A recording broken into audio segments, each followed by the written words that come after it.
Hello दोस्तों, कैसे हैं आप सभी। आप सभी का ही हार्दिक स्वागत और हार्दिक अभिनंदन करती हूँ मैं प्रीति मंडियाल, इंडिया के सबसे पहले पॉकेट फ्रेंडली चैनल और ऐप पॉकेट पढ़ाई पर, जहाँ पे हमारा नारा है truly #democratising education in India. Bharat के हर घर पढ़ाई पहुँचे और घर घर सबका सपना पूरा हो। सो दोस्तों, आज हम आगे बढ़ेंगे और जो हमारी यूनिट नंबर 8 है, literary criticism English and TA paper 2 की, उसके तहत आज हम सबसे पहला क्रिटिक लेंगे जिनका नाम है प्लेटो। ओके, तो आइए इनको देखना शुरू करते हैं। तो इससे पहले कि मैं शुरू करूं, मैं थोड़ा सा बता देती हूँ कि किस प्रकार से हम इस यूनिट में जो है क्रिटिक लेंगे।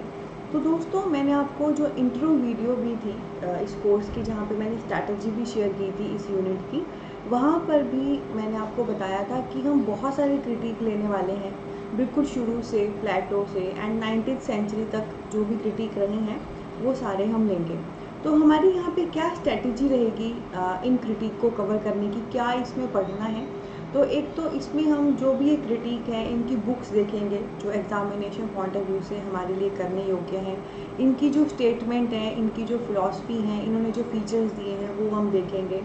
और साथ में बस ध्यान रखना, जो जो क्रिटिक मैं आपको करा रही हूँ, जैसे ही यहाँ से आप करके हटते हैं, यहाँ पे मैं आपको पढ़ा दूँगी, समझा दूँगी, याद करा दूँगी, साथ में ही गूगल पे उसे सर्च जरूर कर लेना और बिल्कुल टॉप पे जो भी उससे संबंधित मटेरियल निकलेगा उसे जॉट डाउन कर लेना, अलॉन्ग विथ जो मटेरियल इस क्लास में है उसके साथ वहाँ से भी नोट डाउन कर लेना। और एमसीक्यूज़ भी बहुत सारे मैंने ऐप पे दे रखे हैं, वो आपने सबसे अंत में करने हैं, जब एक बार आप ये एक एक करके सारे क्रिटिक क्लास से भी कर लेंगे, उसके बाद गूगल से भी कर लेंगे। और एक बात कह देना चाहती हूँ, एमसीक्यू नो डाउट मैंने भी दिए हैं ऐप पे, बहुत अच्छे ऑथेंटिक है, पर आप एक और चीज़ कर सकते हैं जिससे आपकी तैयारी को 4 चांद लग जाएंगे। क्लास में कंटेंट करने के बाद जब आप गूगल से एज अ थ्योरी उसको देख रहे हो कि हाँ जी, ओनली यू सर्च अबाउट प्लेटो, तो आप उसको नोट डाउन करो, तो वैसे ही एक बार वो करने के बाद क्लास में किया, उसके बाद गूगल से उसको देखा, तो थर्ड नंबर पे उसके बाद आप ये भी सर्च कर सकते हो एमसीक्यू ऑन, जैसे यहाँ पे टॉपिक है प्लेटो एंड हिज क्रिटिसिज्म। तो इससे ना आपकी तैयारी इतने अच्छे लेवल तक हो जाएगी कि आप सोच ही नहीं सकते। क्लास में कंटेंट किया, फिर गूगल से कंटेंट किया, फिर गूगल से उस पर टॉपिक वाइज एक एक करके एमसीक्यू किए, जैसे गूगल पे आप थ्योरी सर्च कर रहे हो वैसे एमसीक्यू सर्च करो, और साथ में एमसीक्यू ढेर सारे ऐप पे तो मौजूद हैं ही। तो इस लेवल पे जब आप सारे करेंगे तो आपकी तैयारी बहुत अच्छी हो जाएगी। तो ये मैं फिर से बता रही हूँ, ये थोड़ा सा मैंने इंट्रो वीडियो में भी बताया था, पर यहाँ पे मैं फिर से बता रही हूँ क्योंकि अब हम ऑफिशियली एक एक करके हर राइटर को लेने जा रहे हैं। ओके, तो मैं चाहती हूँ कि एक विज़न आपके पास क्लियर हो कि वाकई करना क्या है, because again I want to repeat, ताली बजती है दो हाथों से। तो मैं एक हाथ मेरा है, आपका है, मैं आगे आ रही हूँ, आपको पूरा बता रही हूँ, कर रही हूँ, आपने भी साथ में जो जो मैं गाइड कर रही हूँ फॉलो कर रहे हैं, तो उससे आपको एक सिंगल किताब भी नहीं लेनी पड़ेगी और मस्त तरीके से आपकी तैयारी हो जाएगी फॉर एवर के लिए, और आप याद रखोगे पॉकेट पढ़ाई को और प्रीति मंडियाल को। तो आइए अब करना शुरू करते हैं। सो दोस्तों, ये हैं हमारे क्रिटिक प्लेटो, ठीक है, बहुत ही पुराने क्रिटिक हैं, बहुत ही पुराने समय पे हैं, तो इन्होंने बहुत योगदान दिया है। And one of a first critic जो हम यहाँ पे करेंगे वो है प्लेटो।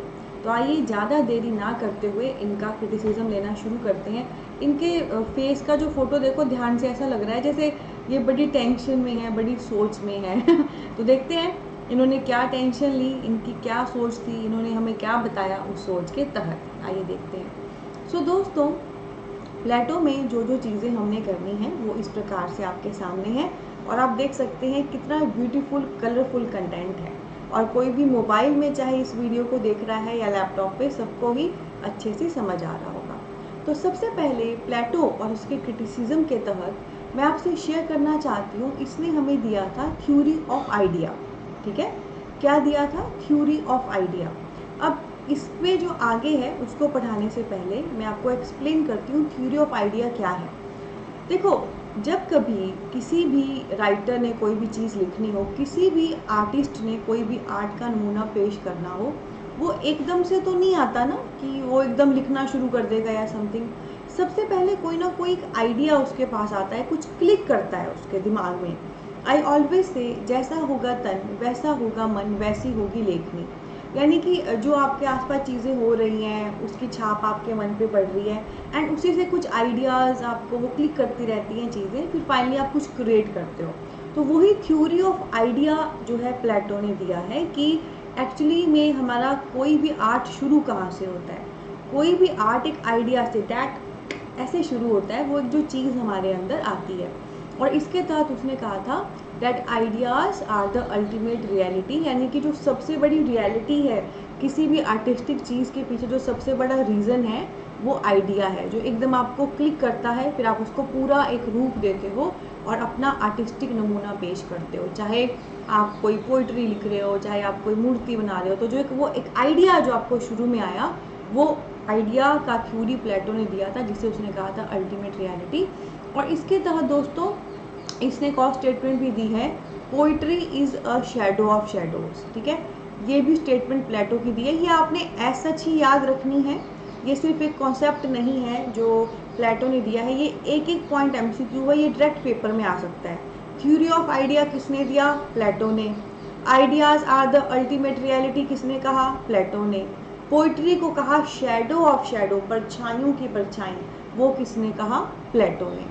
अब आइडियाज़ आर अल्टीमेट रियलिटी, वो तो आपको समझ आ गया कि मैं क्या कहना चाहती हूँ। वो जो क्लिक होता है हमारे दिमाग में एक आइडिया, जिससे हमारा पूरा आर्टिस्टिक फॉर्म सामने आती है, that is idea, that is main reason of any art, that is the reality behind any art. अब ये जो नेक्स्ट लाइन है, poetry is shadow of shadows, ये मैं आपको समझाती हूँ इसका मतलब क्या है। देखो, इसको इस तरीके से समझते हैं, कोई इंसान आपके सामने खड़ा है तो आप बोलोगे ठीक है खड़ा हुआ है, ठीक है, उसकी जो शेडो है, परछाई है, उसको आपने देखा होगा हम इतनी वैल्यू नहीं देते, है ना, इतनी वैल्यू नहीं देते कि एक्चुअली परछाई तो कुछ भी नहीं है, एक्चुअली में जो पर्सन आपके सामने खड़ा है वो कुछ है।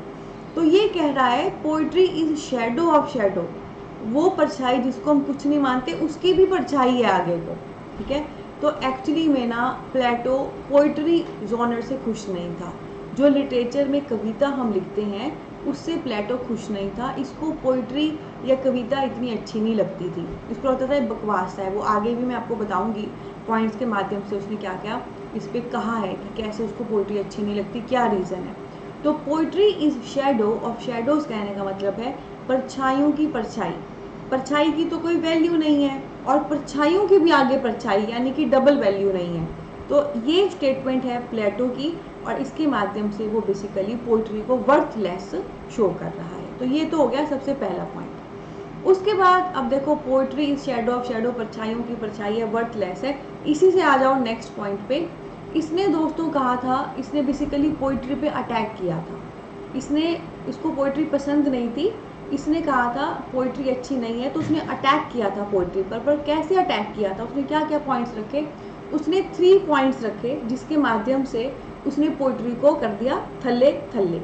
उसने क्या कहा? सबसे पहला poetic inspiration, next emotional appeal, and third is non moral character. Okay, तो प्लेटो के अकॉर्डिंग सबसे पहला पोइटिक इंस्पायरेशन नहीं होती है, यानी कि पोइट्री में कभी भी इंस्पायरेशन नहीं होगी, आपको कुछ इंस्पायरेशन करने को नहीं मिलेगा, वो वर्थलेस है। मतलब कोई चीज़ जिसमें इंस्पायरेशन नहीं है वो तो फालतू है, ये उसने कहा। दूसरा, इमोशनल अपील, पोइट्री कभी भी इमोशनल लेवल पे आपको अपील नहीं करती, या आपके इमोशंस को टच नहीं करेगी। तो जो चीज़ इमोशन को टच नहीं की, दिल को नहीं छुई, तो वो बेकार है, ये इसने कहा। नॉन मॉरल करेक्टर, पोइट्री में जनरली हम ऐसे करेक्टर लेते हैं जो नॉन मॉरल हैं, जिसमें मॉरलिटी नहीं है, कुछ अच्छाई नहीं है, कुछ सीख नहीं है। तो ये 3 पॉइंट उसने दिए थे। पोइट्री में इंस्पायरेशन नहीं है, पोइट्री में इमोशनल अपील नहीं है, पोइट्री में मॉरल करेक्टर नहीं है। मतलब कुछ भी ऐसा नहीं है जो कुछ हमको इंस्पायर करे, कुछ हमको मॉरली सिखाए, हमारे इमोशंस को टच करे, मतलब इट्स बेकार। ठीक है, तो एक स्टेटमेंट इसकी क्या है? Poetry is shadow of shadow, परछाइयों की परछाई, यानी कि बेकार से बेकार। और क्यों बेकार? No inspiration, no emotional appeal, no moral character. तो ये स्टेटमेंट भी उसने पोइट्री पे दी और इसके माध्यम से उसने पोइट्री पे अटैक किया। इसके अलावा अगर आप देखना चाहें कि पोइट्री का मेन फंक्शन उसने क्या बताया था कि हम पोइट्री लिखते क्यों हैं, तो मेन कहा था सिर्फ इंस्ट्रक्शन, किसी भी इंस्ट्रक्शन मिलेगी आपको, सिर्फ ये मिलेगा ऐसे है वैसे है, ये थोड़ा सा आपको पता लगेगा, पर अदरवाइज इसमें कुछ भी सीखने वाली कोई चीज़ नहीं है, ये इसने डायरेक्ट कहा। ठीक है, तो पोइट्री का फंक्शन प्लेटो के अकॉर्डिंग क्या है, इंस्ट्रक्शन देना, कि बस कुछ इंस्ट्रक्ट करेगा, कुछ बताएगा, डेट्स इट, सिंपल सा बताएगा, डेट्स इट। पर जब एक डीप लेवल पे बात आती है कि कुछ वाकई मज़ा आए, तो वैसा कुछ भी नहीं है। अब एक बात मैं यहाँ पे बता देती हूँ, प्लेटो हम करेंगे, एरिस्टोटल करेंगे, आगे भी बहुत सारे क्रिटिक करेंगे, सब ने घूम फिर के पोइट्री, ड्रामा, इन सब पे ही अपनी स्टेटमेंटें दी हैं। कुछ स्टेटमेंट इनके आपस में सेम भी हैं, कुछ डिफरेंट भी हैं। तो एक तो आपने एक एक करके क्रिटिक को करना है, अच्छे से करना है, उसके बाद कंबाइन लेवल पे भी आपस में करना है, और फिर कंपेयर करते चलना है, ताकि एग्जाम में एग्जैक्ट जब आए कि ये स्टेटमेंट किसकी है, ये किसकी है, तो आप कंफ्यूज ना करें। क्यों? क्योंकि सब ने घूम फिर के सेम ही चीज़ें कही हैं, कुछ डिफरेंस है, और सब ने, अब है ही लिटरेचर में पोइट्री, ड्रामा एंड ऑल, सब ने इसमें ही कहा है, इसमें चीज़ें कही हैं, तो घूम घूम के चीज़ें भी सेम है। तो आप पेपर में आप सही से क्लिक कर पाएँ, तो ये एक एक पॉइंट MCQ है, अच्छे से पहले एक एक क्रिटिक को अलग अलग करो, फिर कंबाइन लेवल पे करो, इससे आपको बहुत हेल्प मिलेगी। ये टिप्स आपको मिलते रहेंगे साथ साथ में, ताकि बेहद और अदद लेवल की आपकी तैयारी हो।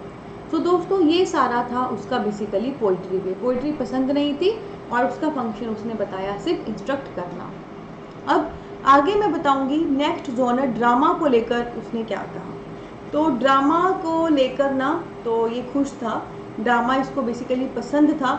इसमें उसने सबसे पहले कहा अपील टू बेसर इंस्टिंक्ट, कि ये जो हमारी अंदरूनी एक इंस्टिंक्ट होती है, हमारे इमोशंस होते हैं, उसको ये टच करता है। यानी कि जो भी ड्रामा जो प्लेज होते हैं आपके, tragic plays, comic plays and all, तो उसने कहा था ये अच्छे हैं क्योंकि ये हमारे इमोशन को टच कर रहे हैं, हमारे दिल को छू रहे हैं। तो anything which trigger our emotion, which appeal our instinct, which attract our emotion, obviously हमारे दिल को जो छुएगा वो हम पे प्रभाव डालेगा। आगे उसने कहा था unfavourable effect of impersonation. Impersonation क्या होता है और उसका अनफेवरेबल इफेक्ट से क्या मतलब है।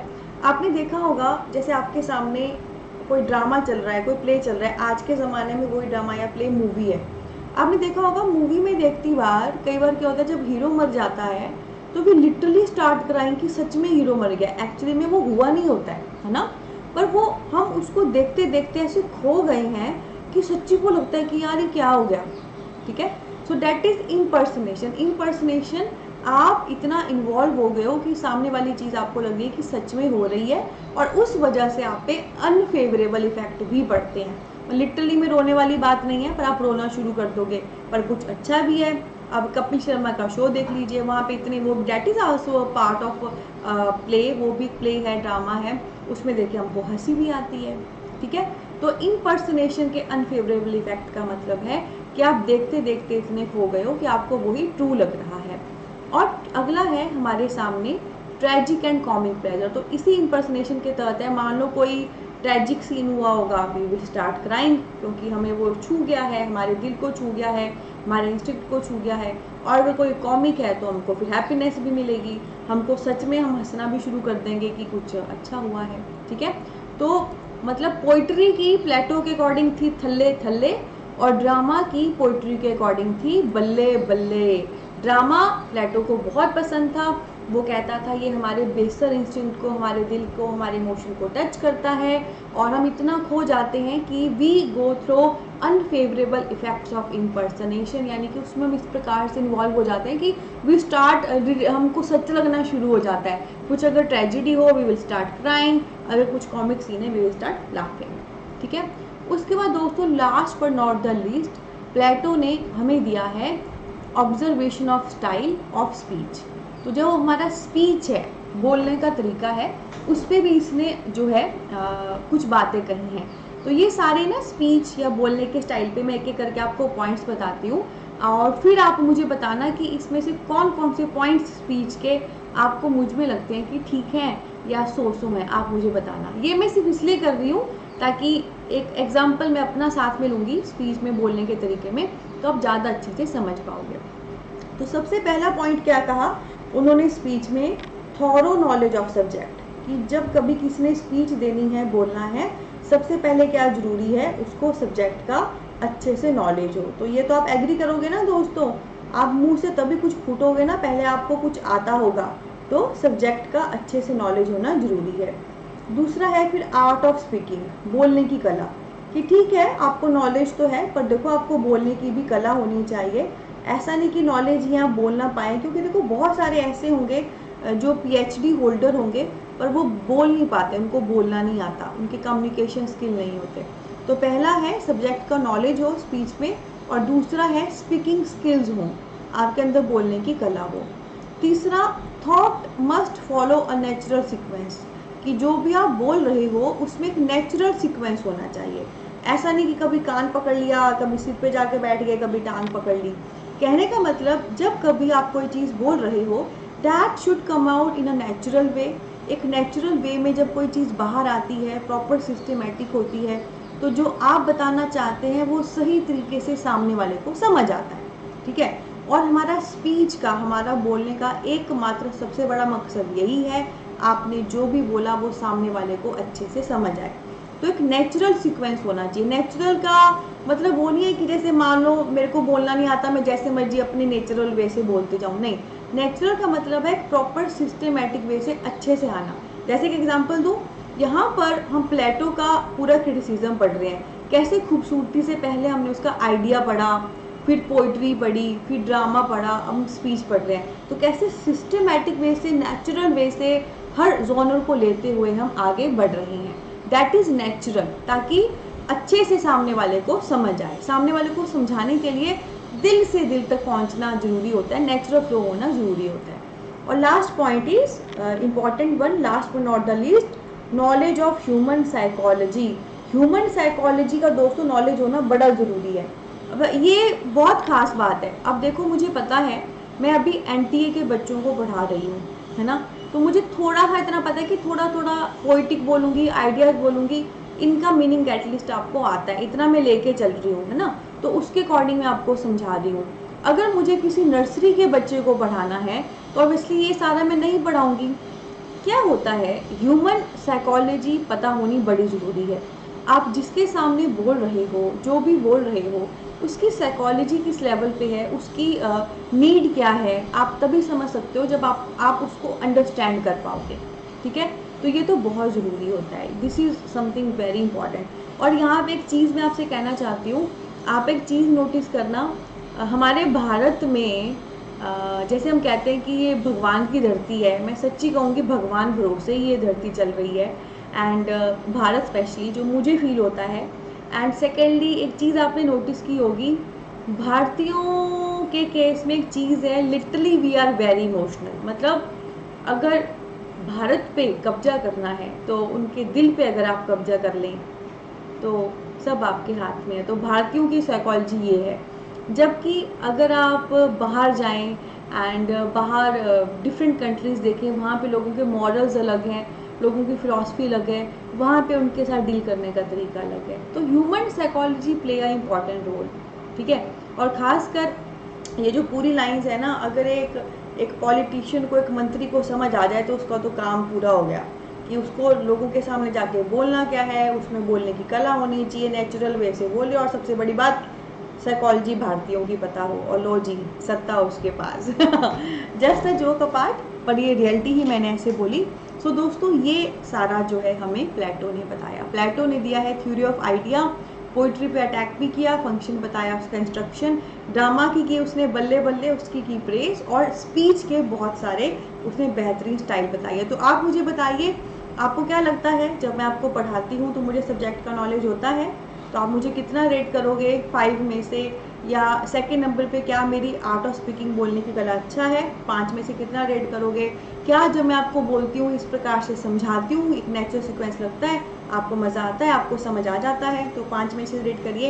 And last but not the least, क्या आपको लगता है कि आपकी साइकोलॉजी मुझे समझ आती है, एंड उसके अकॉर्डिंग मैं आपके साथ डील करती हूँ। ठीक है। सो दोस्तों कैसा लगा आपको सेशन, अगर अच्छा लगा है तो हमारे सेशन को ज़रूर थम्स अप करें, वीडियो को लाइक करें और शेयर करें उन सब के साथ जिनके लगता है आपके काम आ सकती है। ठीक है। मैं सिर्फ ये बोलूँगी, बहुत मेहनत के साथ ये कंटेंट बनाया गया है, ये इंडिया का बेस्ट कंटेंट है। चाहे आप फ़ोटोज़ देखिए, कलरफुल कंटेंट देखिए, पढ़ाने का तरीका देखिए। और क्या आप ऐसे ही कंप्लीट इंग्लिश एनटीए का पेपर करना चाहते हैं? तो दोस्तों आज ही इंडिया का सबसे पहले जो है पॉकेट फ्रेंडली पॉकेट पढ़ाई ऐप डाउनलोड करिए, जो लिंक है इस वीडियो की डिस्क्रिप्शन में दिया गया है। जो कंप्लीट कोर्स है इंग्लिश एनटीए पेपर 2 का, वो मात्र 2499 पे है, क्योंकि हमारा पॉकेट पढ़ाई ऐप इंडिया का पहला पॉकेट फ्रेंडली ऐप है और इसकी वैलिडिटी जो है 1 साल की है। तो यानी कि आप सोच लो ओनली 200 आप पर मंथ पे कर रहे हो ऐसे कोर्स के लिए जहाँ पे बेहतरीन क्वालिटी, बेहतरीन क्वांटिटी है, प्रॉपर यूनिट वाइज सीक्वेंस में वीडियो लेक्चर्स हैं, कंप्लीट स्टडी मटेरियल है, एमसीक्यूज़ है, मॉक टेस्ट है, पीवाईक्यू है, टेस्ट सीरीज़ है, सब कुछ है। ठीक है। और इसके अलावा दोस्तों हमारा व्हाट्सएप नंबर या कॉन्टैक्ट नंबर भी इस वीडियो के डिस्क्रिप्शन में दिया गया है। आप में से किसी की भी कोई सीरियस क्वारी है स्टडी को लेकर, आप हमसे ज़रूर संपर्क करिए, हमारी टीम आपको ज़रूर हेल्प करेगी। पर ध्यान रखिए दोस्तों, समय आपका भी कीमती है, हमारा भी कीमती है। तो जो वाकई जेन्युइन जिनको गाइडेंस चाहिए वो संपर्क करें। और इसके अलावा बहुत खूबसूरत परिवार है हमारा, फेसबुक, इंस्टा, टेलीग्राम, ट्विटर पे सबके लिंक डिस्क्रिप्शन में दिए गए हैं, आप हमें वहाँ भी फॉलो कर सकते हैं। तो इसी नोट पे लेते हैं अलविदा। बहुत सारा प्यार और ब्लेसिंग। आई होप हंसते हंसते कट गए प्लेटो और हिज क्रिटिसिज्म के रास्ते आप सबके लिए। मिलेंगे आने वाले सेशन में एक और बेहतरीन क्रिटिक के साथ। ढेर सारा प्यार और ब्लेसिंग। Take care.